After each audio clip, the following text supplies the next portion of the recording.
Sir जी,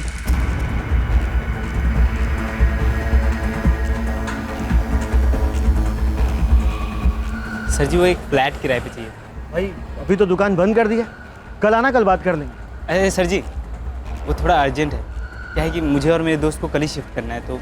इस वक्त तो मुमकिन नहीं है, कल आ जाना, कल बात कर लेंगे, हो जाएगा कुछ ना कुछ इंतजाम।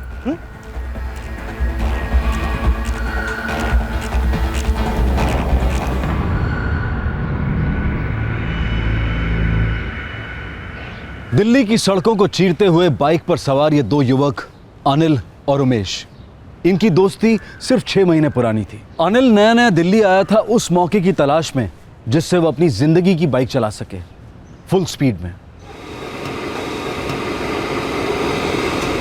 मेरठ? क्या बात है भैया, हम भी मेरठिया हैं, वो भी 100% असली वाले। भैया अब तो हम दिल्ली वाले होके रह गए, जहाँ रोटी वहाँ घर। बात तो पते की कर रहे हैं, जहाँ रोटी वहाँ घर। हम भी रोटी और घर की तलाश में आए हैं दिल्ली। मेरठ में करते क्या थे आप? मजदूरी, जान लड़ा देते थे मेहनत, लेकिन हाथ कुछ नहीं बचता था। सोचा क्यों ना दिल्ली को आजमाया जाए, तो आगे दिल्ली। यहाँ दुगनी मेहनत करेंगे, कि गरीब के पास यही तो एक हथियार होता है भाई। अब आपने पते की बात कही, गरीब का सबसे बड़ा हथियार मेहनत ही तो है। मजदूरी में 2 पैसा कम मिले भैया चलेगा, लेकिन काम रोज होना चाहिए, उनसे खाली नहीं बैठा जाता। भैया खाली दिमाग तो शैतान का कारखाना होता है, और हम कहते हैं खाली हाथ तो उससे भी ज्यादा खतरनाक। वैसे इन हाथों को लेकर काम हो तो बताइएगा जरूर। एक काम है, कर पाओगे? अरे हाँ हाँ करेंगे, बिल्कुल करेंगे। कोई और कर पाएगा तो हम क्यों नहीं कर पाएंगे। मैं एक मोबाइल की दुकान में काम करता हूँ, वहाँ पे जो हमारे सेठ है ना, उन्हें एक साफ सफाई करने वाले की ज़रूरत है। साफ सफाई का काम कर पाओगे? हाँ हाँ बिल्कुल सफाई से करेंगे। काम काम है और आराम हराम है। अनिल कुमार नाम है हमारा, मेरठ से हैं हम। मेरा नाम उमेश है, तो चले काम पर?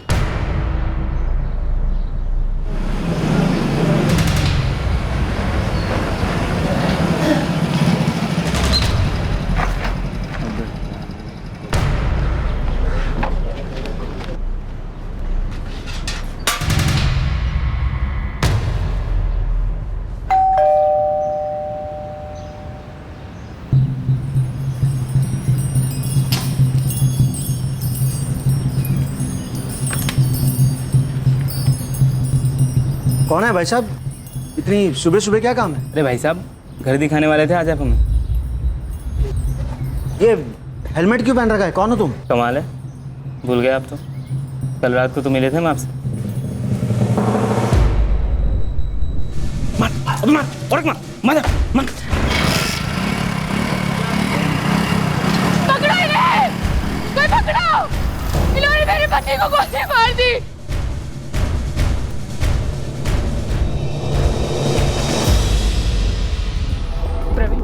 कहाँ जा रहे हैं आप? प्रवीण को किसी ने गोली मार दी है। हे भगवान, मैंने उन्हें देखा था रीना भाभी, वो 2 लोग थे, बाइक पर आए और बाइक पर गए। देखिए ना कितना खून बह रहा है इनका। तू शांत हो जा गीता, सब ठीक हो जाएगा।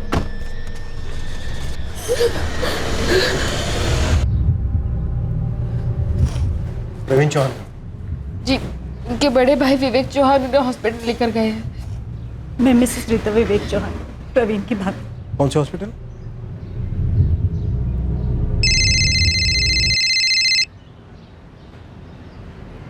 विवेक भैया का फोन। हेलो, प्रवीण नहीं रहा। ये आप क्या कह रहे हैं भैया? ऐसा नहीं हो सकता। गीता ऐसा ही है, उसका इतना खून बह चुका था कि हॉस्पिटल आते आते ही वो जा चुका था। ऐसा नहीं हो सकता भैया,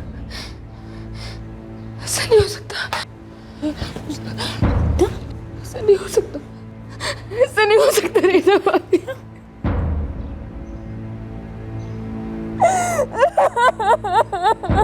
मम्मा क्या हुआ, तुम रो क्यों रहे हो मामा?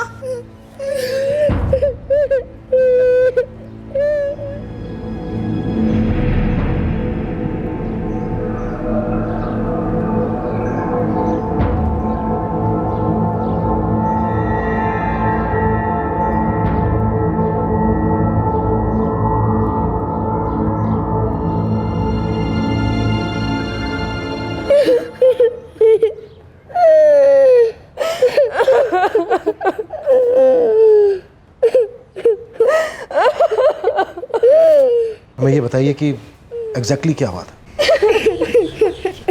देखिए गीता जी, मुझे अफसोस है आपके पति की मौत का, पर समझिए जैसे आपके पति को हॉस्पिटल पहुंचाते पहुंचाते देर हो गई खून बहने के कारण, अगर हमें जानकारी मिलने में देर हो गई तो वो कातिल कहीं भाग निकल सकते हैं। वो सुबह सुबह अखबार पढ़ रहे थे, मैं उनके लिए किचन में चाय बना रही थी, तभी बेल बजी। अरे प्रवीण, देखिए ना कौन है। दूध वाला होगा।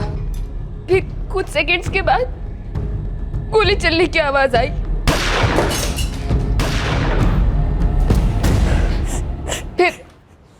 फिर वो लोग बाहर भागे।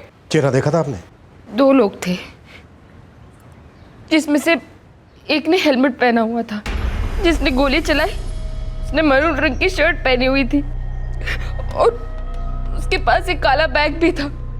फिर वो दोनों बाइक पर भाग गए। पकड़ो इन्हें! कोई पकड़ो! इन्होंने मेरे पति को गोली मार दी। फिर मेरे जेठ जी विवेक भैया, हमारे पड़ोसी पवन जी और अविनाश जी आ गए। तब तक बहुत खून बह चुका था। जी, अविनाश त्रिपाठी मेरे हस्बैंड है और वो इस वक्त घर पर नहीं है, हॉस्पिटल गए हैं विवेक जी और पवन जी के साथ। कुसुम जी, आपके घर के बाहर का सीसीटीवी फुटेज चाहिए। जी, मैं मेरे बेटे को उठाती हूँ, वही ये सब जानता है। प्लीज़ ज़रा जल्दी कीजिए सर। 5 मिनट में यहाँ का सीसीटीवी फुटेज मिल जाएगा। ये कुसुम त्रिपाठी का घर है, उसका बेटा ट्रांसफर कर रहा है। तुम सीसीटीवी फुटेज चेक करो, मैं हॉस्पिटल जाता हूँ। सर। गोलियों ने हार्ट रिबकेज को बुरी तरह छलनी कर दिया है। हमें वहाँ से 3 गोलियों के शेल्स बरामद हुए। जी हाँ, तीनों गोलियां बॉडी से मैंने ही निकाली और सारी गोलियां पॉइंट ब्लैंक रेंज से चलाई गई थी। सर, पिस्तौल यूज हुई है? Yes inspector. कट्टा नहीं है।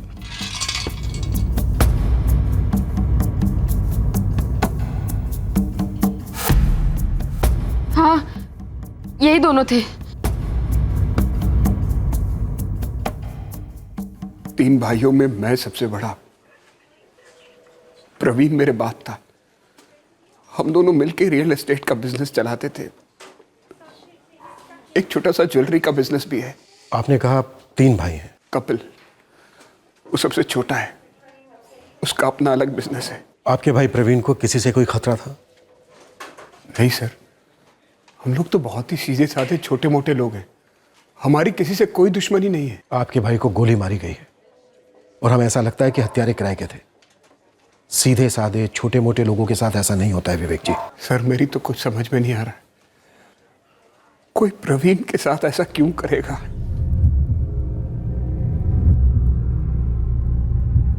बाइक का नंबर प्लेट साफ नहीं नजर आ रहा सर। लेकिन ये दोनों तो नजर आ रहे हैं। पर दोनों में से एक ने हेलमेट पहन रखा है।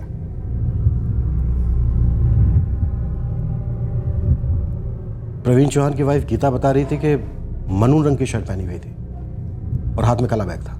ये शक्ल और बॉडी से कोई 20-21 के आसपास लग रहे हैं। सर, गीता ने कंफर्म किया है, यही दोनों थे। प्रवीण चौहान का प्रॉपर्टी के साथ साथ ज्वेलरी का भी बिजनेस था और छोटा भाई साथ में नहीं रहता, कपिल चौहान।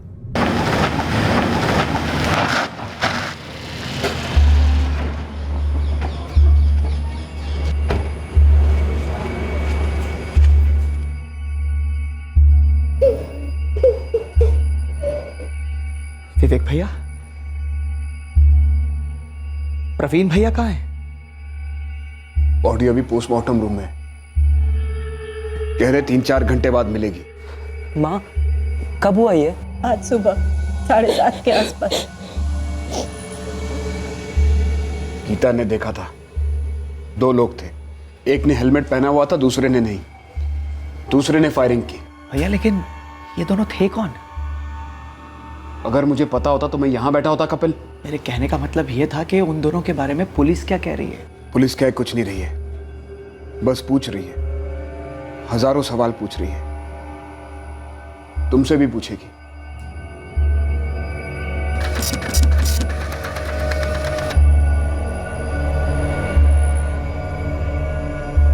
दो हत्यारों में से एक अनिल कुमार पीड़ित प्रवीण चौहान को कत्ल के 1 दिन पहले की शाम को मिला था।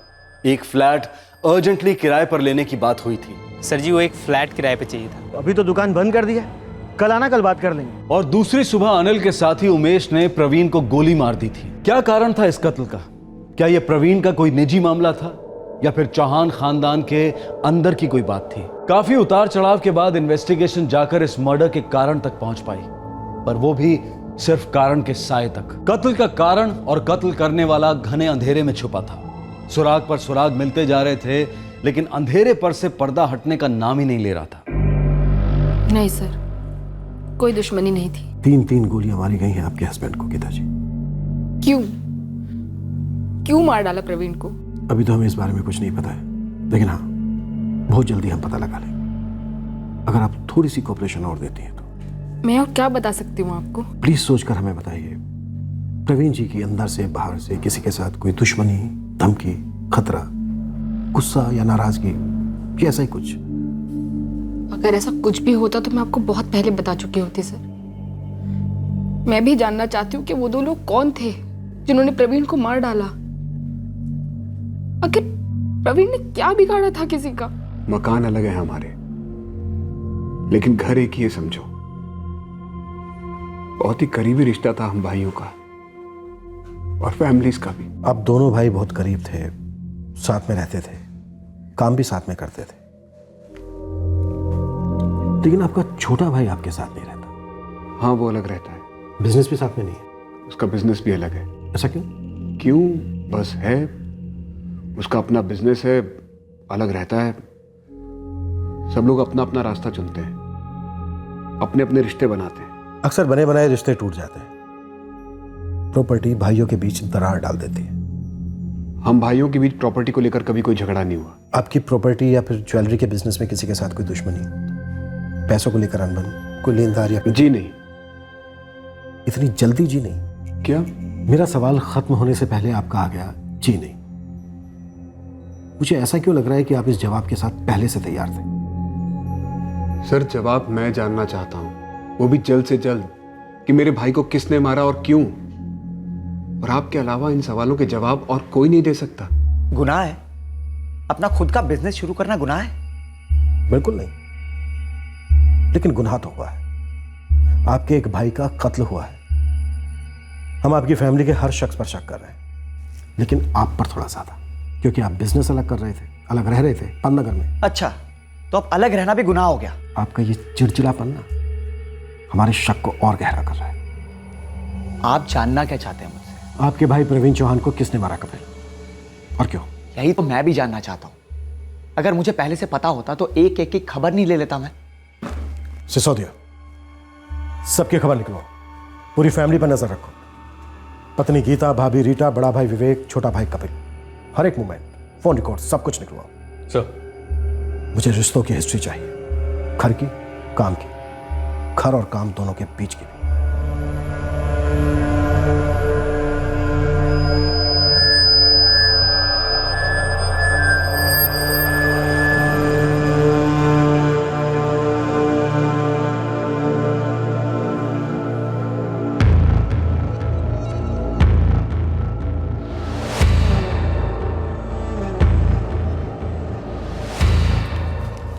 अबे जी चाचू, मैं कुछ ज़रूरी काम से कुछ दिनों के लिए शहर के बाहर जा रहा हूँ, जल्दी लौट आऊँगा। ख्याल रखना अपना। ठीक है।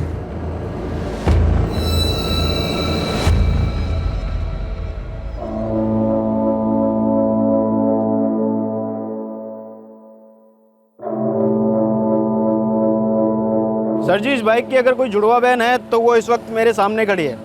आँख, कान, हाइट, बॉडी एकदम सेम टू सेम। कहाँ खड़ी है? दिव्या नगर पार्किंग लॉट में। अटेंडेंट से पूछा तो वो बोलता है कि 3 दिन से हिली नहीं है यहाँ से।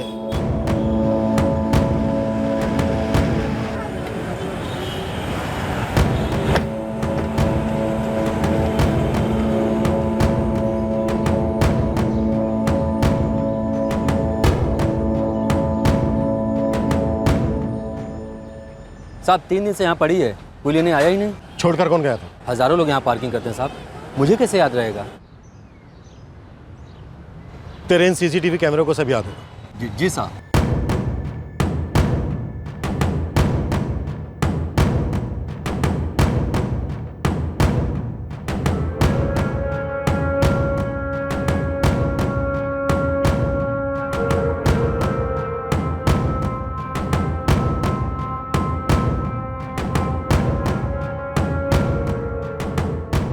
बाइक और कार दोनों के नंबर्स नजर आ रहे हैं। सिसोदिया जरा जूम करो।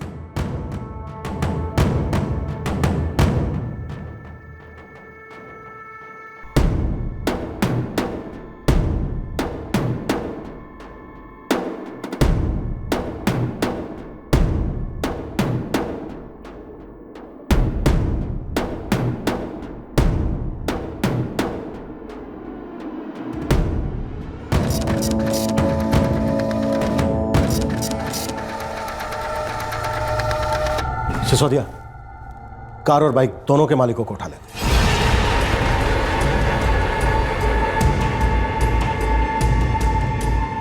धर्मेंद्र कुमार, 123 जयमुखी नगर, ये इस कार का मालिक है। सर बाइक किसी अब्बास शेख नाम के आदमी पे रजिस्टर्ड है, विश्वजीत मार्ग पे रहता है। समझ लो ये विश्वजीत मार्ग हमारे इस केस का मार्ग बनेगा। यहीं से मिलेंगे सारे सवालों के जवाब। सर जी मैं ही अब्बास शेख हूँ और ये गाड़ी मेरी हुआ करती थी। पेपर तेरे नाम है तो गाड़ी थी कैसे हुई? सर जी 4 साल पहले मैंने इस बाइक को बेच दिया था। शायद पार्टी ने पेपर चेंज नहीं किया हो। कौन थी ये पार्टी? गुड़गांव की पार्टी थी, मंगल नेगी नाम था उसका। इस मंगल नेगी का एड्रेस और फोन नंबर जल्दी निकाल के ला। 4 साल पुराना सौदा है, 5 मिनट में आपको ढूंढ के देता हूँ। 10 मिनट ले ले अब्बास, नाम तुझे छोड़कर जाने वाले और ना ही इस मंगल नेगी को छोड़ेंगे। तेरी इस गुड़गांव की पार्टी को ये सौदा बहुत महंगा पड़ने वाला है।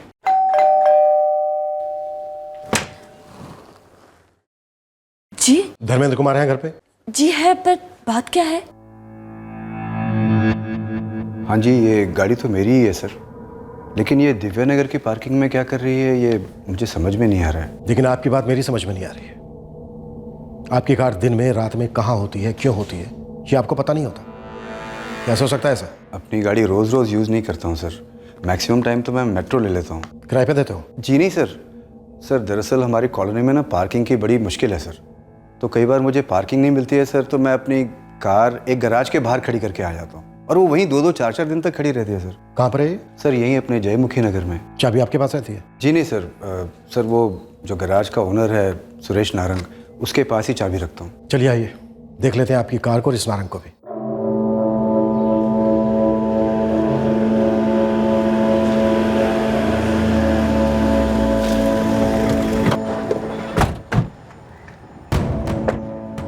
सर यही है मेरी कार। सुरेश नारंग नाम है ना गैरेज के मालिक का? जी जी। अपने सेठ को बुलाओ। जी नारंग सेठ तो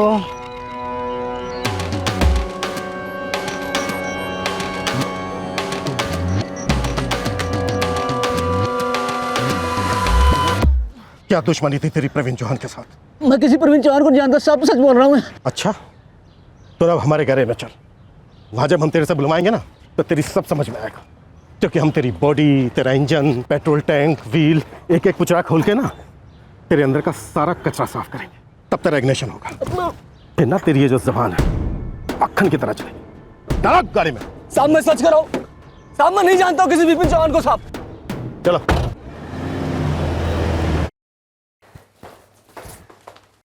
सर इस गुड़गांव वाले मंगल नेगी ने अपनी बाइक चोरी होने की कंप्लेंट दर्ज करवाई थी। अगर ये भी इस प्लान का हिस्सा है तो इस वक्त हमारे हाथ में सुरेश नारंग है। अब 2 और 2 4 होने में ज्यादा टाइम नहीं लगेगा सिसोदिया।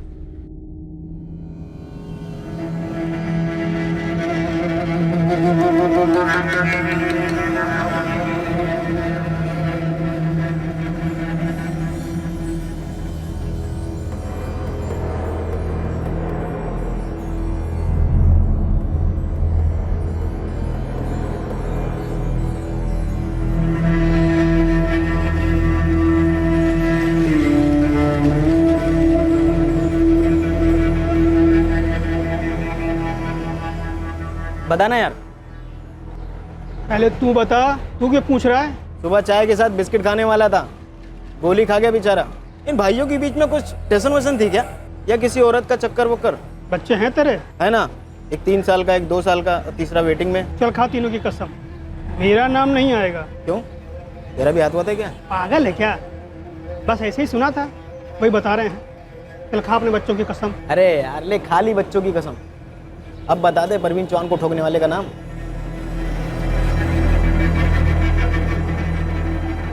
सर एक ही बात रटे जा रहा है कि इसे पता ही नहीं इसकी गाड़ी कौन लेके गया था।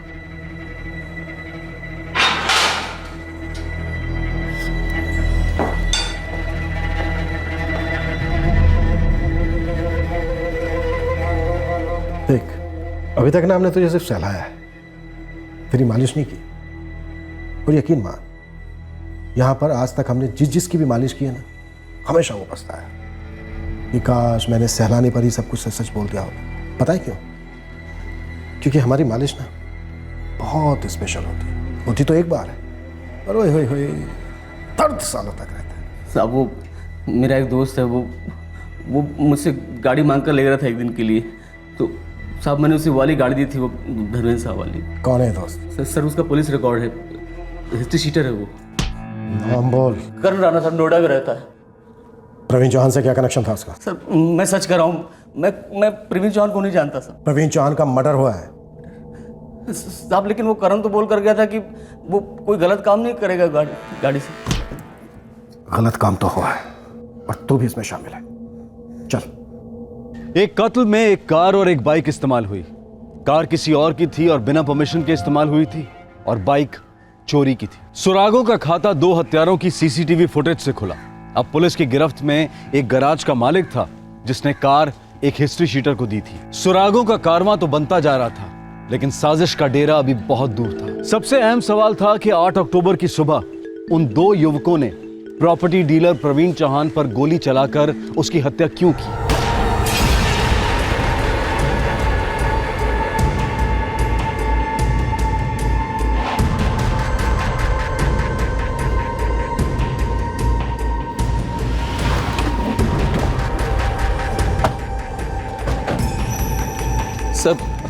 सर ये करण का घर है।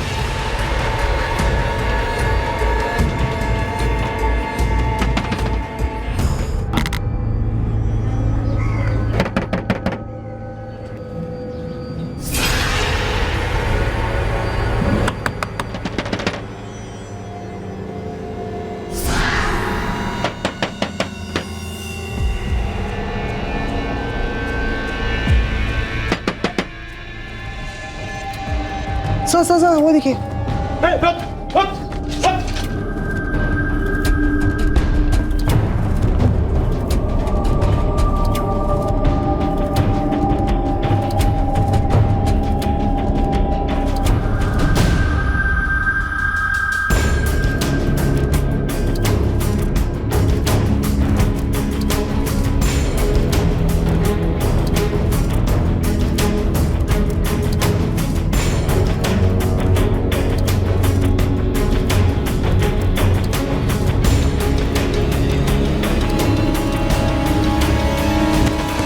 ना तो तुम मुझसे भाग सकता है ना सच्चाई से। बेहतर होगा कि अपनी इज्जत का हथियार डाल दे। सर जी मैं सच्ची कह रहा हूँ, मुझे कुछ नहीं पता। मुझे सुरेश नारंग ने कहा 2 आदमियों का इंतजाम करने के लिए, मैंने बस वही किया था। मुझे नहीं पता ये प्रवीण चौहान कौन था साहब। वो कहता है उसने तुझे गाड़ी दी। सर जी नहीं सुना, कसम से।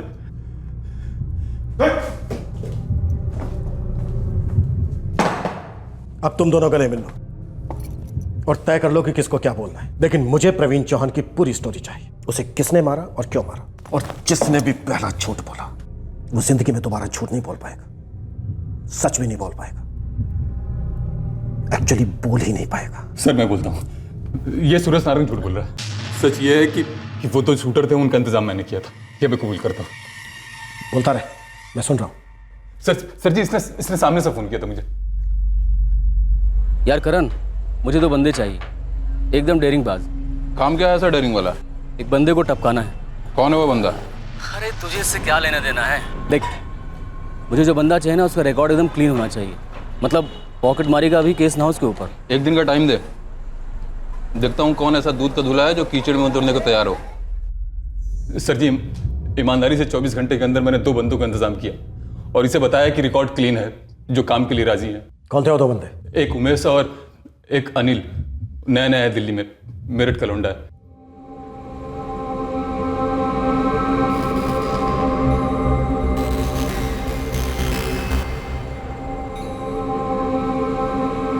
काम कुछ ज्यादा नहीं है, एक बंदे का काम तमाम करना है, मर्डर करना है। किसका मर्डर करना है? मुझे नहीं पता और तुम्हें भी जानने की जरूरत नहीं है। तो फिर मारेंगे किसे? पहले बोलो तैयार हो। कितने मिलेंगे? अच्छे मिलेंगे। वैसे अच्छे कितने होते हैं आपकी दिल्ली में? रकम सुपारी देने वाला तय करेगा। एक काम से पूरी जिंदगी में इतना कभी कमा नहीं सकते। पर ये सुपारी ली क्यों जा रही है और कौन है वो आदमी? ये तो वही बताएगा। और इतना जान लो, मारना है मतलब मारना है। सर जी, मैंने उन दोनों बंदों को सुरेश नारंग के हवाले कर दिया था। इसके बाद मुझे कुछ नहीं पता। नारंग बोलना। साहब मुझे नहीं मालूम था किसी की फील्डिंग लग रही है। सब मुझे एक कार और 2 आदमियों का इंतजाम करने के लिए कहा गया था, तो मैंने करण को बोला, इसने 2 आदमियों का इंतजाम किया। साहब इसने अभी तक जो कुछ बोला एकदम सच बोला है। तूने जो अब तक हमसे बोला वो सब झूठ था। बहुत घुमाया तूने, पता नहीं अब भी झूठ बोल रहा है क्या सच? साहब मैंने एक ही झूठ बोला है साहब, बस। और वो क्या? मुझे मालूम था कि किसी प्रवीण चौहान को मारना है, लेकिन ये प्रवीण चौहान कौन बंदा था मुझे कोई आइडिया नहीं था साहब। मतलब तुझे ये मालूम था कि प्रवीण चौहान नाम के किसी आदमी का कत्ल करना है, पर ये नहीं मालूम था कि प्रवीण चौहान कौन है और उसे क्यों मारा जा रहा है? साहब मेरा एक दोस्त है, सब उसने कहा था 2 आदमी और का इंतजाम करने के लिए। ये झूठ बोल रहा है साहब। कार यही लेकर गया था और 2 लौंडों को बंदूक किसी ने दी थी। मैंने कहा था तुम दोनों से कि मुझे कोई चालाकी नहीं चाहिए। तुम दोनों ने इतनी जल्दी खिचड़ी पकानी शुरू कर दी। कोई नहीं, और हम पकाएंगे, और खिचड़ी नहीं कीमा। नहीं साहब, आज रात पूरा थाना हाथ साफ करेगा इन दोनों पर, और ये झूठ बोले या सच कुछ भी सुनने की जरूरत नहीं। साहब जैकी शर्मा को पकड़िए साहब। कौन जैकी शर्मा? एक और सुराग, एक और किरदार, जैकी शर्मा। प्रवीण चौहान के मर्डर केस में धीरे धीरे कड़ियां तो मिल रही थी, लेकिन जुड़ नहीं रही थी। क्या यह कड़ियों का चक्रव्यूह जानबूझकर बुना गया था ताकि प्रवीण चौहान के कत्ल का असली मकसद कभी सामने ना आए?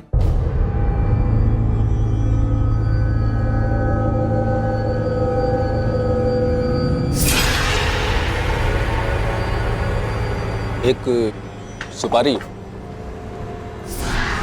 सुपारी? मारना किसको है? प्रवीण चौहान नाम है। लेकिन मारना क्यों है? पैसा, और क्या। बहुत बड़ी सुपारी है, लाइफ बन जाएगी। मुझे क्या करना होगा? एक गाड़ी का इंतजाम करना होगा। ये तुम्हारे लिए बहुत आसान बात है। और 4 हाथों का इंतजाम करना होगा। 4 हाथ मतलब? 2 बंदे जो गोली चलाएंगे, एकदम नए, बिना किसी क्राइम रिपोर्ट के। देख यार जैकी भाई, तू तो ठहरा हिस्ट्री शीटर, जाने तूने क्या क्या किया है, लेकिन भाई अपना धंधा ये नहीं है यार। अबे वो हरिश्चंद्र की औलाद, धंधा होता है जिसमें कम से कम समय में कम से कम मेहनत से ज़्यादा पैसे कमा सके आदमी। लेकिन काम में दिल भी तो होना चाहिए। फायदा अगर लाखों में हो तो दिल और दिमाग दोनों लग जाते हैं सुरेश नारंग। उसके तुरंत बाद मैंने करण को कांटेक्ट किया साहब। इसने 2 लड़कों का इंतजाम किया और इसके बाद मेरा काम था इसको कार देना 8 अक्टूबर की सुबह। ये लो देख करण, काम खत्म होते गाड़ी मुझे यही वापस चाहिए। हाँ ठीक है, वैसे भी कौन सी शादी करनी है तेरी इस खटारा से।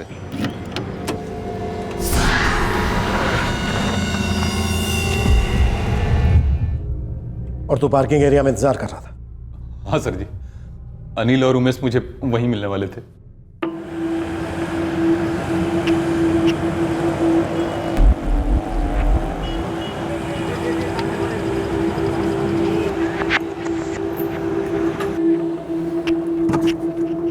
उस आदमी का चेहरा ध्यान से देख लिया है ना? नहीं? फिक्र ना करो सेठ, मेरे दोस्त ने देख लिया है, दिमाग में छप गया है उसके, सिर्फ काम करना बाकी है। अनिल और उमेश को कैसे पता चला कि प्रवीण चौहान कौन है? किसने बताया उन्हें? नहीं पता सर। जैकी शर्मा ने बताया होगा साहब। जब इसने 2 लड़के मुझे दे दिए तो मैं उनको लेकर जैकी शर्मा के पास गया था साहब। उसी ने अनिल को दिखाया होगा कि प्रवीण चौहान कौन है। वो जो शटर डाउन कर रहा है उसी को उड़ाना है। तुम में से कोई एक चेहरा अच्छी तरह देख लो, कल कोई गलती नहीं होनी चाहिए। जी हम जाते।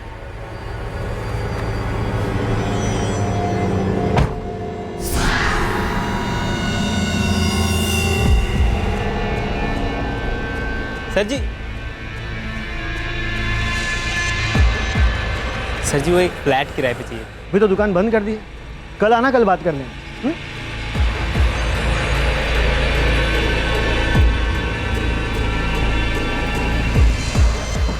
मैं तुम्हें घर दिखा चुका हूँ।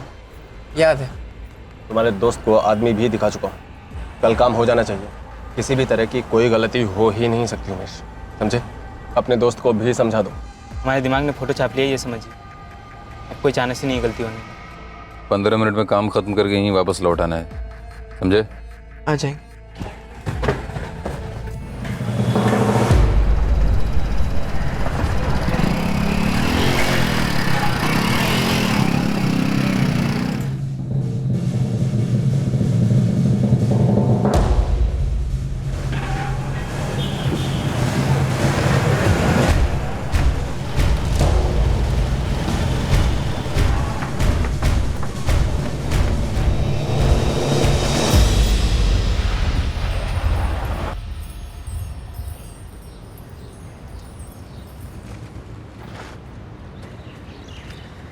काम हुआ? बोल तो रहे हैं काम हो गया। काम हो गया? एक या दो नहीं, 3-3 गोलियां दागी है उसके सीने में। बचने का कोई चांस ही नहीं है। पूरा निशाना लगा के गोली मारी है। ठीक है, अब एक काम करो, तुम दोनों यहाँ से गायब हो जाओ और 3 दिन के बाद जब मिलेंगे हम लोग वापस तो बाकी का जो हिसाब किताब है क्लियर कर लेंगे। देखिए, किताब आप पढ़े हैं, हमें ये सब समझ में नहीं आता। हमें सिर्फ हिसाब मालूम। काम खत्म हो गया, रखिए हथेली पे पैसे। यार सुरेश, मेरा भी हिसाब चुकता कर दे यार। मुझे मेरा हिस्सा मिलेगा तब मैं तुम लोगों को कुछ दे पाऊंगा। और वैसे भी हमसे कहा गया है कि जब तक ये खबर पक्की नहीं मिल जाती है कि प्रवीण चौहान मारा जा चुका, तब तक किसी को कुछ नहीं मिलने वाला है।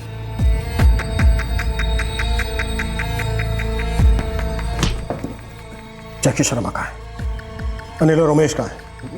नहीं पता सर जी, सच्ची नहीं मालूम। मुझे भी नहीं पता साहब। अब जैकी शर्मा ने कहा था कि वो कुछ दिनों के बाद आएगा मिलने के लिए, लेकिन वो नहीं आया। नंबर बोल जैकी शर्मा का। उसके पास नंबर नहीं साहब, फ़ोन नहीं रखता है वो मेरे गैराज में मुझजसे मिलने आया था और बोला था कि वो वहीं वापस आएगा मिलने के लिए। सिसोदिया, आज का पूरा दिन है, पूरी रात है, सुबह तक कुट्टो दोनों को। और इतना कुट्टो की इस थाने में आज तक किसी की कुटाई हुई ना हो। सर जी अब कुछ नहीं पता, सब कुछ तो बोल चुके हैं हम लोग।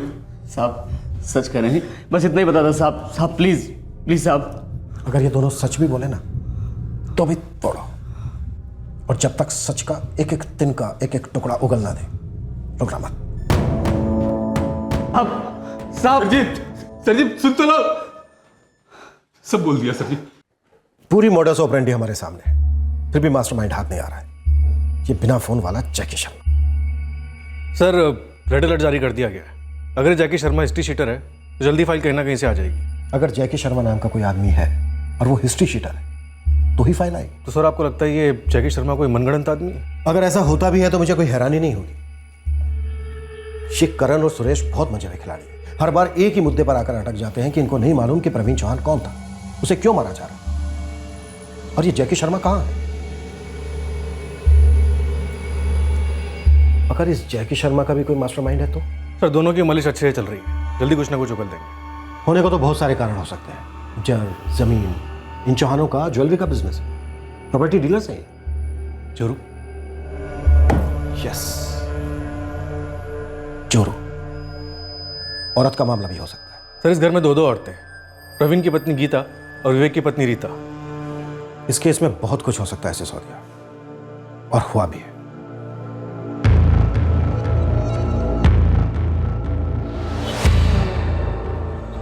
साहब, रास्ता जितना क्लियर दिख रहा है उतना है नहीं, काफी धुंध है। धुंधला है तो वाइपर ऑन कर, क्लियर कर रास्ता। साहब जी, चौहान परिवार में काफी कुछ ऊपर नीचे। किस बात को लेकर? प्रॉपर्टी साहब जी। लेकिन कोई इतना नीचे कैसे गिर सकता है कि प्रवीण को ऊपर भेज दे? साहब जी, ये तो इस घर की परंपरा रही है। क्या मतलब? प्रवीण से पहले इन तीनों भाइयों की माँ रेखा चौहान को भी ऊपर भेज दिया गया था।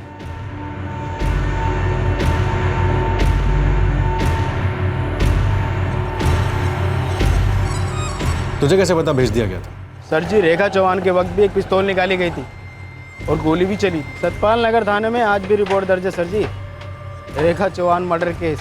किसने किया था रेखा चौहान का मर्डर? बड़े बेटे विवेक चौहान ने लिया था साहब। फिर तो प्रवीण के मर्डर में भी वही शामिल होगा। होने को तो कुछ भी हो सकता है सर जी, लेकिन क्या फैमिली है, पूरी तरह टेढ़ी मेढ़ी। और क्या बोलना चाह रहा है गोविंद, जल्दी बोल। पता नहीं केस से कितना ताल्लुक है साहब, लेकिन उस घर में कुछ अजीब से रिश्ते हैं। कैसे रिश्ते? जैसे कि जो भाई अलग रहता है, सबसे छोटा कपिल, उसके साथ जो लड़का है अभय। हाँ, कपिल का बेटा? नहीं सर जी, वो कपिल का बेटा नहीं है, वो तो सिर्फ कपिल के साथ रहता है।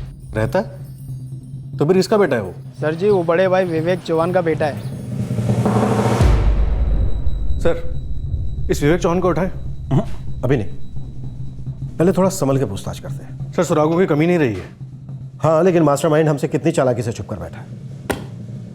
हमें उस तक पहुंचना है सिसोदिया, उसके ग्रहवान को पकड़ना है, वो भी उस वक्त जो वो सोच भी नहीं सकता।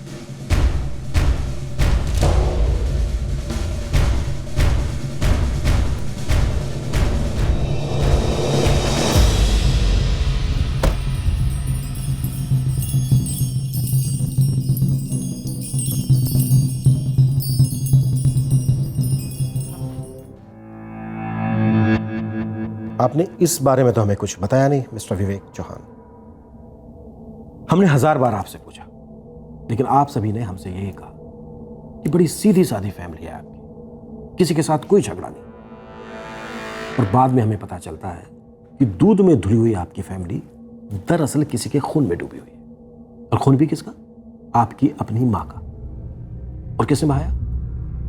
आपने खुद। क्यों मिस्टर चौहान? देखिए आप पुलिस वाले लोगों की बातों में मत आइए। जो दिखता है या जो कोई बकता है जरूरी नहीं कि वो सच हो। तो फिर सच क्या है मिस्टर चौहान? आप अपनी मां के कत्ल के केस में जमानत पर हैं, फिर आप पर लगे आरोप मनगढ़ंत कैसे हो सकते? जो हुआ वो एक हादसा था, एक्सीडेंट। बस मुझे बहुत चालाकी से फंसाया गया। आपने एक पिस्तौल खरीदी थी? हाँ खरीदी थी। मैंने वो बंदूक किसी को मारने के लिए नहीं, बस डराने के लिए ली थी। किसे डराने के लिए? किसी को नहीं, मतलब अगर कोई हमला करता है, कोई अटैक करता है दुकान पर। आप हमारा काम जानते हैं। तो जो पिस्तौल आपने किसी को डराने के लिए ली थी, उसी पिस्तौल से आपने अपनी मां का कत्ल कर दिया। क्यों मिस्टर चौहान? देखिए मैंने आपसे कहा वो एक एक्सीडेंट था। मैंने अपनी मां को नहीं मारा है। मैं बहुत प्यार करता था अपनी मां से। लेकिन आपका बेटा शायद आपसे प्यार नहीं करता, वो अपने चाचा के साथ रहता। ऐसा क्यों? कपिल के कारण मेरा बेटा मुझसे दूर चला गया। सारी जड़ कपिल है। देख कपिल, मां वहां रहेगी जहां वो खुश है, और मां यहां पर खुश है। ठीक है भैया, तो मां से ही पूछ लेते हैं ना कि वो खुश कहां रहेगी और ज्यादा खुश कहां रहेगी। मां से पूछने की कोई जरूरत नहीं है। मां कहीं नहीं जाएंगी, मां यहीं रहेंगी। पर तू अकेला रहता है, मां की देखभाल कैसे करेगा? मां की देखभाल मैं कर सकता हूं भैया। इस तरह झगड़ो मत, एक बार मां से ही पूछ लेते हैं, वो जहां चाहेगी वहीं रहेगी। प्रवीण भैया इतनी देर से और मैं क्या कह रहा हूं? इसकी बातों को ज्यादा बढ़ावा मत दे। तुझे क्या लग रहा है मां का प्यार इसे यहां पर खींच लाता है? बिल्कुल भी नहीं। इसका एक ही इरादा है कि मां अपनी सारी प्रॉपर्टी इसके अकेले के नाम कर जाए। तो क्या आप इसी कारण से मां को अपने घर में रखना चाहते हैं? फालतू की बकवास ना कर। मैं बड़ा बेटा हूं, इसलिए मां मेरे साथ ही रहेंगी। अब बस भी करो, बंद कर दो मेरे लिए लड़ना। मां ये लड़ाई अपने साथ लेकर आया है। कह रहा है कि आप यहां पर खुश नहीं है। आप खुश नहीं है यहां पे? हाँ मां, आप ही तय करिए कि आप ज्यादा खुश कहां रहेंगी, यहां या मेरे घर में। हाँ सोचो मत, मैं हूं तुम्हारे साथ।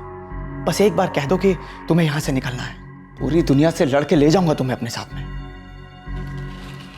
विवेक बेटा, बेटा तुम्हारी और प्रवीण की अपनी अपनी फैमिली है, तुम्हारे बीवी बच्चे हैं, जबकि कपिल अकेला है। मेरा फर्ज बनता है उसके साथ थोड़ा समय गुजारना, और बीच बीच में मैं यहाँ भी आती रहूंगी ना। पापा, अगर दादी माँ कपिल चाचू के वहां गई है तो मैं भी वहां जाऊंगा, दादी के साथ रहूंगा। अबे तेरी दादी कहीं नहीं जा रही। कुछ दिनों की नौटंकी है। कपिल ने दिमाग खराब कर दिया माँ का। लौट आएंगे कुछ दिनों में। हाँ ठीक है ना पापा, मैं भी आ जाऊंगा कुछ दिनों में, दादी के साथ रहूंगा। कपिल का यही प्लान था, सारी प्रॉपर्टी हड़प लो, मुझे और प्रवीण को बाहर ही रखो। और आपका बेटा अभय? अभय का ऐसा है, वो घर का सबसे बड़ा पोता, जन्म से ही अपनी दादी की गोद में पला बढ़ा, उनका लाडला। वो अपनी दादी के बिना रह ही नहीं सकता, इसलिए वो भी उनके साथ चला गया। चलो मान लेते, लेकिन पिस्तौल कैसे चला? आपका तो कहना है कि आपने अपनी मां को नहीं मारा। देखिए मैं बहुत गुस्से में था, क्योंकि कपिल दिन ब दिन मेरी मां और मेरे बेटे के दिल में जहर भर रहा था मेरे खिलाफ। इसलिए मैंने सोचा कि मैं एक पिस्तौल खरीद के उसे डराता हूं। अभी 10 मिनट पहले तो आपने कहा था कि आपने चोरों डकैतों को डराने के लिए वो गन खरीदी। हाँ वो भी। मिस्टर चौहान, आप ये भी कहते रहेंगे, वो भी कहते रहेंगे, तो कोई कुछ भी यकीन नहीं करेगा। ना करे यकीन, मैं लोगों को बोल बोल के थक गया हूं, कोई फर्क नहीं पड़ता मुझे। लेकिन सच्चाई यही है कि कपिल को धमकाने के लिए मैं उस दिन पिस्तौल उसके घर लेकर गया था।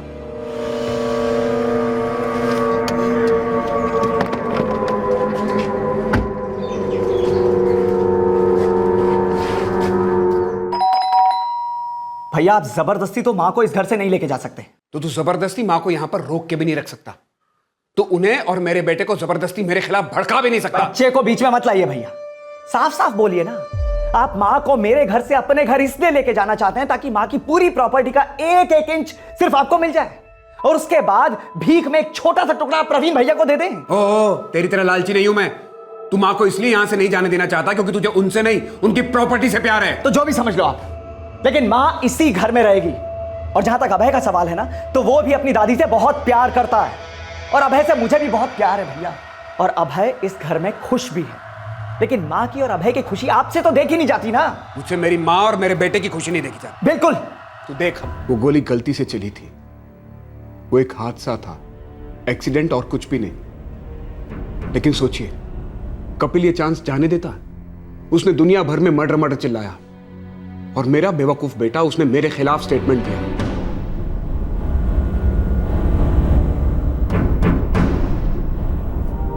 प्रवीण, तू तो जानता है मेरा ऐसा कोई इरादा नहीं था। मैंने वो पिस्तौल सिर्फ कपिल को डराने के लिए ली थी। वो गोली गलती से चली। कपिल ने आपके खिलाफ मर्डर का चार्ज लगाया है।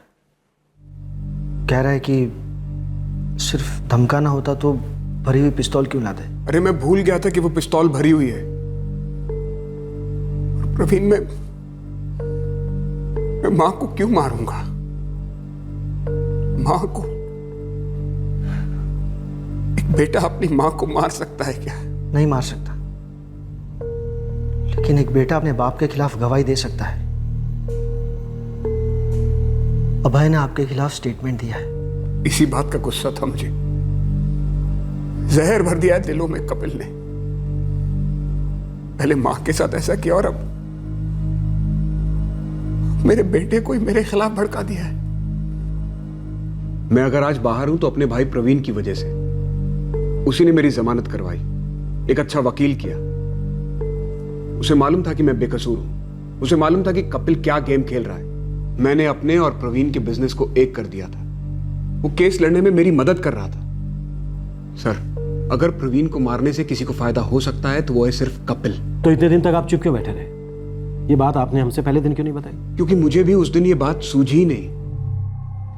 लेकिन उसके बाद मैं कई दिनों से सोच रहा हूं कि अब मेरी मदद के लिए प्रवीण नहीं रहा। अब मुझे अपना बिजनेस और कोर्ट केस अकेले ही संभालना पड़ेगा। मां भी नहीं है। तो कपिल ने प्लान बनाया होगा कि यही सबसे सही तरीका और टाइम है सारी प्रॉपर्टी हड़प लेने का। सर, मैं दावे के साथ कह सकता हूं कि प्रवीण को हमारे भाई कपिल ने ही मरवाया है। वही असली गुनहगार है। अतीत में हुई रेखा चौहान की मौत एक्सीडेंटल थी या कत्ल, यह विवाद का विषय था। लेकिन इस केस ने विवेक और प्रवीण और विवेक और कपिल के रिश्ते पर एक नई रोशनी डाली। अब विवेक को समझो क्लीन चिट मिल गई थी और सारा शक अब कपिल की तरफ जा रहा था। लेकिन क्या इन्वेस्टिगेशन सही दिशा में जा रही थी, या फिर ये इस केस के मास्टरमाइंड की एक और मास्टर चाल थी? सर, सुरेश नारायण कुछ कहना चाह रहा है। कहता है कि असली मास्टरमाइंड के बारे में सब कुछ बताएगा। अगर फिर से कोई कहानी बनने लगा तो? सर, काफी मरम्मत की जा चुकी है उसकी। लगता नहीं कि झूठ बोलेगा। एक बार देख लेते हैं। साहब, जैकी शर्मा ही वो आदमी है जो मुझे और करण को उस आदमी के पास लेकर गया जो प्रवीण चौहान को मरवाना चाहता था। साहब, पता था मुझे कि तू कोई अजीब सी अलग सी लीड देगा, फिर से गुमराह करने की कोशिश करेगा। नहीं साहब, देख, तू अपने आका के लिए चाहे कितनी भी ईमानदारी निभा, लेकिन इतना याद रख, वो आजाद घूम रहा है और तुम दोनों यहां सड़ रहे हो। साहब, मेरी और करण की इस बारे में लंबी बातचीत हुई है। साहब, हम दोनों सब कुछ सच सच बोलकर इस झमेले से दूर होना चाहते हैं। मैं आपको अनिल और उमेश तक पहुंचाऊंगा। ये जैकी शर्मा का पता तो मुझे नहीं मालूम, लेकिन हाँ साहब, मैं ये सुजीत शर्मा को जानता हूँ। मैं उस तक पहुंचा सकता हूँ आपको। मालूम था मुझे कि अब कोई नया नाम आने वाला है। कौन है सुजीत शर्मा? क्या ये भी जैकी शर्मा की तरह कोई भूतिया किरदार है जिसका ना पता है ना मोबाइल नंबर? नहीं साहब सुजीत शर्मा जैकी शर्मा का रिश्तेदार है और जैकी हमें उसी के पास लेकर गया था इससे प्लानिंग करने के लिए। देखो, मामला लाखों का है। वहां जाकर प्रवीण चौहान को ठोकने का 1-1 लाख मिलेगा। करण, तुझे 2 लाख, सुरेश 3। 8 अक्टूबर को किसी भी हाल में प्रवीण चौहान खत्म हो जाना चाहिए। मैं अनिल और उमेश को लेकर जाऊंगा और उन्हें प्रवीण चौहान दिखा दूंगा। करण, सामान का इंतजाम तू करेगा। सामान का खर्च अलग होगा ना? बिल्कुल। एक बार प्रवीण चौहान मारा गया, हम सब अलग अलग होंगे, कोई किसी को कांटेक्ट नहीं करेगा। तब तक जब तक मैं ना बोलूं। और एक बार मौत कंफर्म हो गई, सबके पैसे पहुंच जाएंगे, लेकिन तब तक कोई फोन नहीं। ये रहे 20-20 हज़ार एडवांस तुम सबके लिए। अब आप लोग फिक्र करना छोड़ दीजिए और ये समझिए कि परवीन चौहान आज और अभी परलोक सिधार गया। जैकी को तो कांटेक्ट नहीं किया जा सकता, लेकिन सुजीत तक पहुंचा जा सकता है। ये वही तो है जिसने सब कुछ प्लान किया साहब। उसने पहले जैकी को साथ लिया, जैकी ने मुझे, मैंने करण को और करण ने उमेश और अनिल को। सुजीत को सुपारी किसने दी? नहीं मालूम साहब। कहाँ मिलेगा सुजीत? यहीं दिल्ली में। दिल्ली में कहाँ नारायण? और अनिल और उमेश कहाँ मिलेंगे?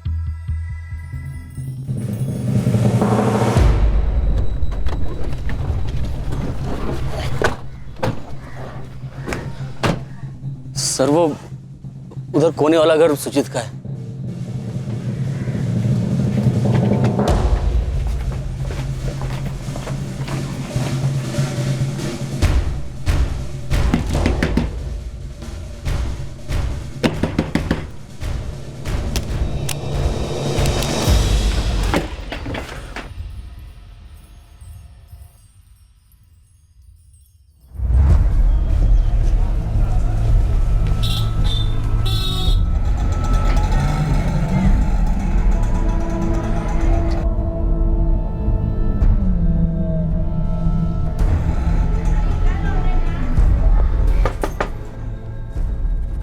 जी उमेश गुप्ता आपका क्या लगता है? हमार बेटवा है। क्या बात है भाई?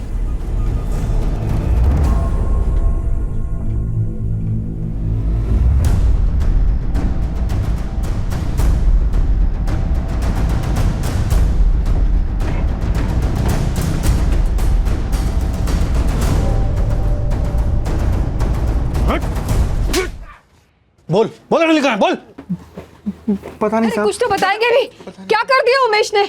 आपके बेटे ने एक आदमी का खून किया है। बता बता, पिस्तौल कहाँ रखी है? छुपा दी साहब। कहाँ छुपाई है? चल दिखा।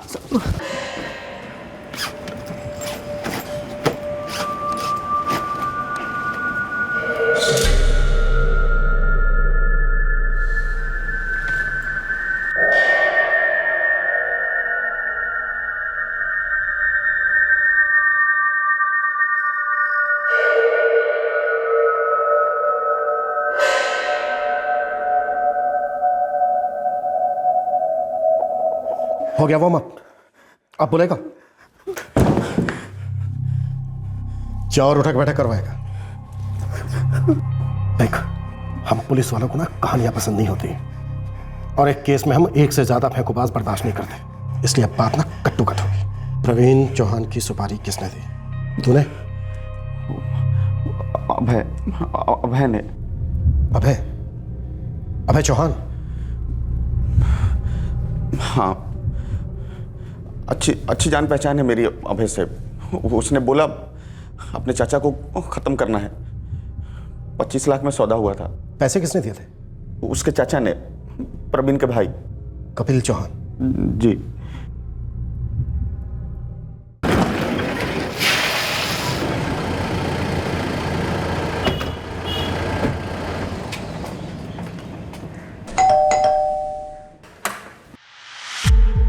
हाँ जी। तुम्हारे कपिल चाचा कहाँ हैं? पता नहीं, बाहर के कुछ काम से। क्यों, क्या हुआ?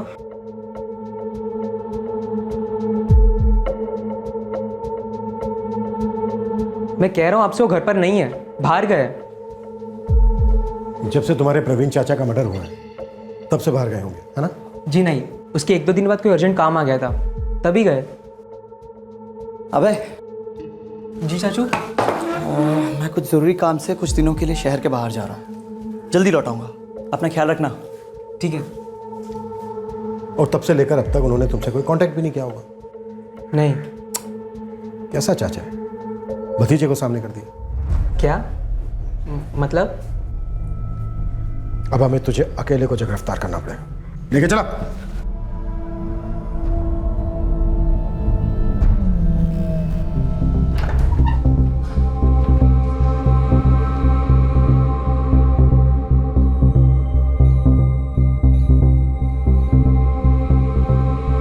साहब हमारा यकीन करिए साहब, हमारा लड़का अनिल 4 साल से अपना चेहरा नहीं दिखाया। हमें तो मालूम भी नहीं थी कि वो दिल्ली चला गया करके। सब हम लोगों ने तो उससे कोई उम्मीद करना ही छोड़ दिया है। हमें लगा कि वो बाहर आवारागर्दी कर रहा होगा। बात आवारागर्दी से ऊपर जा चुकी है। कत्ल का इल्जाम है उस पर और वो फरार है। अगर वो आप लोगों तक पहुंचता है तो सबसे पहले आप हमें बताएंगे। जी साहब। और एक बात, अगर माँ बाप का प्यार बीच में आता है तो तुम दोनों के और जेल के बीच में कोई नहीं आएगा। चलो। सर एक ही बात कितनी बार बोलूं? प्रवीण चाचू के मर्डर के बाद कपिल चाचू को कुछ अर्जेंट काम से बाहर जाना पड़ा। मुझे नहीं पता वो कहाँ है। मेरा उनसे कोई कांटेक्ट नहीं हुआ तब से। तू भी अपने प्रवीण चाचा को मरवाना चाहता था भाई? जी। क्यों? वो तेरे पापा की हेल्प कर रहे थे केस लड़ने में। मेरे लिए मेरे पापा है कपिल चाचू और मेरी माँ थी दादी माँ, जिसे मेरे पापा ने मार डाला। सब मेरे पापा को जिंदा रहने का कोई हक नहीं है। खत्म करना मतलब? चाचू मर्डर की बात कर रहे हो आप? हाँ, मर्डर। हम लोग चुपचाप प्रवीण भैया को जान से मार डालेंगे। पता है क्यों? हाँ पता है, क्योंकि वो पापा को सपोर्ट करते हैं। पापा से नफरत करता हूं मैं। उन्होंने मेरी दादी माँ को मारा चाचू। हाँ बेटा, मुझे लगता है ये प्रवीण चाचू भी शामिल थे दादी माँ के मर्डर में। तुम्हें एकदम ठीक लगता बेटा। और तुम्हें पता है इन दोनों ने क्या सोचा था? क्या? इन दोनों ने सोचा था कि एक साथ मिलकर माँ को खत्म करके माँ की सारी प्रॉपर्टी हड़प कर जाते हैं। ऐसे गंदे लोग हैं ये। पैसों के लालच में अपनी माँ की जान ले ली। और अगर इनका बस चले ना तो ये लोग तुम्हारे कपिल चाचू की भी जान ले सकते हैं। चाचू नहीं, ऐसा कुछ नहीं होगा। दादी माँ के बाद एक आप ही तो सब कुछ मेरे हो। और तुम्हारे अलावा मेरा भी कोई नहीं है इस दुनिया में। और इसलिए बेटा हम दोनों को मिलकर एक दूसरे को बचाना होगा। और बेटा जिंदगी में एक वक्त ऐसा आता है जब खुद को बचाने के लिए अगर हमें किसी को मारना भी पड़े ना तो वो सही होता है ना? जी जी चाचू। तो प्लान ये है कि हम दोनों चुपचाप प्रवीण भैया को अपने रास्ते से हटा देंगे। विवेक भैया तो वैसे भी मां के कत्ल के जुर्म में जेल जाने ही वाले हैं। उसके बाद कोई हमारा कुछ नहीं बिगाड़ पाए। अबे तुम किसी ऐसे आदमी को जानते हो जो हमारा ये काम कर सकता है? हाँ चाचू, एक बंदे को जानता हूँ मैं, वो हमारा काम कर सकता है। सर मैंने सारा जिम्मा सुजीत शर्मा को सौंप दिया था। उसे पैसों का डील कपिल चाचू ने किया। सुजीत ने कर दिया अपना काम जो उसे करना था। और तुम लोगों ने सोचा होगा कि तुम लोग बड़े आराम से रहो। तुझ तक, तेरे कपिल चाचा तक हम लोग कभी पहुंच ही नहीं पाए। सर मैंने वो सब कभी नहीं सोचा। मेरे लिए मेरे दादी माँ की मर्डर का आधा बदला हो चुका है। बस एक बार पापा को जिंदगी भर के लिए जेल हो जाए सर, बदला पूरा हो जाएगा। और जेल में वो अकेले कहाँ रहेंगे? तुम्हारे प्यारे कपिल चाचा भी तो होंगे उनका वहां साथ देने के लिए। और वही क्यों, सुजीत, जैकी, सुरेश, करण, अनिल, उमेश और पता नहीं कौन। हाँ? तुम भी तो होगे वहां। पूरी जवानी नफरत के तेल में उबलते रहे और अब जुर्म का जहर अपने होठों से पी गए। मर्डर में भागीदार बने। अच्छा, बहुत अच्छा करियर बनाया तुमने अभय चौहान।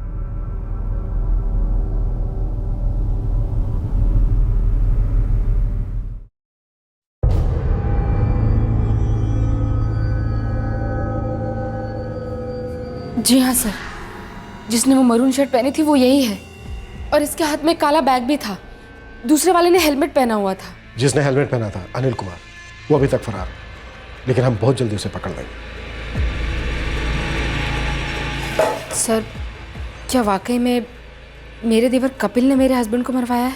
जी, आपका देवर कपिल चौहान और आपका भतीजा अभय चौहान। अभय? पर वो तो बच्चा है। 18 के ऊपर है गीता जी। कपिल अभी तक पकड़ा नहीं गया है और एक और आदमी जो इसमें शामिल था, जैकी शर्मा, वो भी फरार है, लेकिन हम सबको बहुत जल्दी पकड़ लेंगे।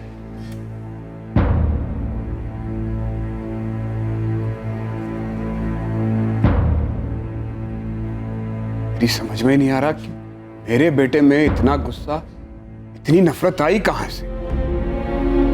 भी आपको समझ में नहीं आ रहा है कि हमारे बेटे के अंदर इतना गुस्सा, इतनी नफरत कहां से आई? हाँ? कब झांक कर देखेंगे आप अपने अंदर? विवेक भैया, मुझे लगता है कि आपको माँ जी को कपिल के साथ ही रहने देना चाहिए था। माँ जी भी यही चाहती थी। इस जोर जबरदस्ती से क्या हासिल हुआ किसी को? हमारा सब कुछ खत्म हो गया।